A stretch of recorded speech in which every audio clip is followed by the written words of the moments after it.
Regan Slaymaker for International Boxing News, and I have the pleasure to be joined by top-ranked COO Brad Jacobs.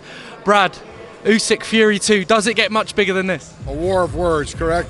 Yes. Yeah, it's huge. Great fight.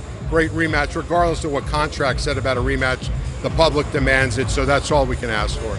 It definitely is as well. Obviously, you're very much on Team Fury. I mean, obviously lost the first fight, but fully certain that Tyson gets the job done in the rematch. Yeah, like I said earlier, you know, Tyson's best when he has his back against the wall. Did it with Wilder, Klitschko, etc. So I have no doubt that he'll do so again here. He's training tremendously, and I know he's got a long time to go until December 21st, so he'll be fit and ready.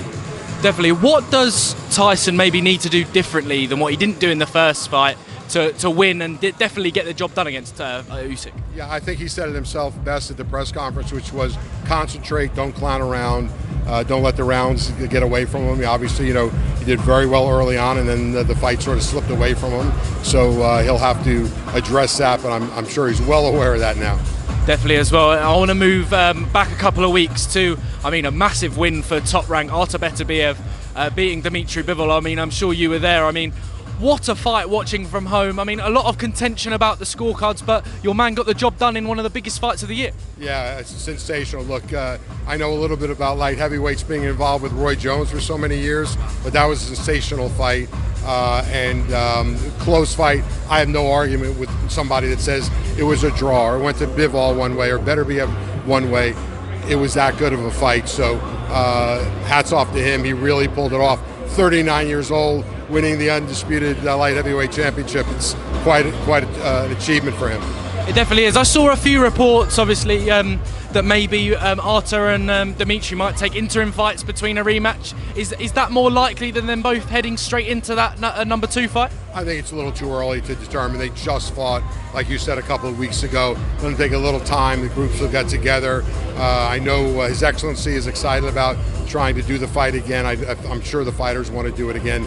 So that'll either be up next, or like you say, maybe they each fight someone else and come back, mid to late next year. But all a little too early to be determined. Definitely, and I think people don't realise how taxing those fights are. So obviously, Brad, you mentioned Roy Jones there. You've been involved in boxing a lot longer than me. Where does that fight rank in kind of the ones that you've been ringside for in your whole career? Yeah, thankfully I've been involved and ringside for a lot of great fights, monumental fights, but that's up there. It's got to be a top 10er for me, for sure. Great fight, great atmosphere, and what was on the line is so important for both guys. And Bivol, being undefeated, beating Canelo, who's pound for pound great. Just sort of all the pieces of the puzzle were there to make a great fight, and it turned out that way. It definitely did as well. I want to move over to the wider top-ranked stable. Only a big noise about Naoya Inoue.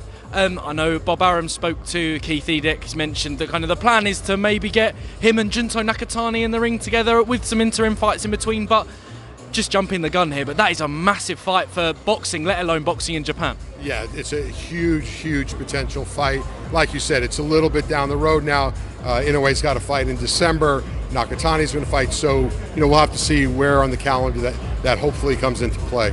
Definitely. Who are we I think Bob said, I don't think he said Sam Goodman, but that's the wider reports. And then April in the United States for Inoue with Junto on the undercard. Who are the likely opponents? Obviously, we've seen the WBA mandatory called. Who do you think we could see? Obviously, has to win in December first, but who do you think the names could be in that April fight? That'll have to be a discussion with Ohashi, his promoter, Mr. Honda, his co-promoter and Top Rank, and come to a decision a little early on for that at the moment. Got to get past December 1st. For sure as well, and obviously 2 massive rematches on the same night as well. Oshaki Foster, Robson Conceição, and Espinoza and Rabesi Ramirez. Some guys that you've invested heavily in. Robson Conceição, I think.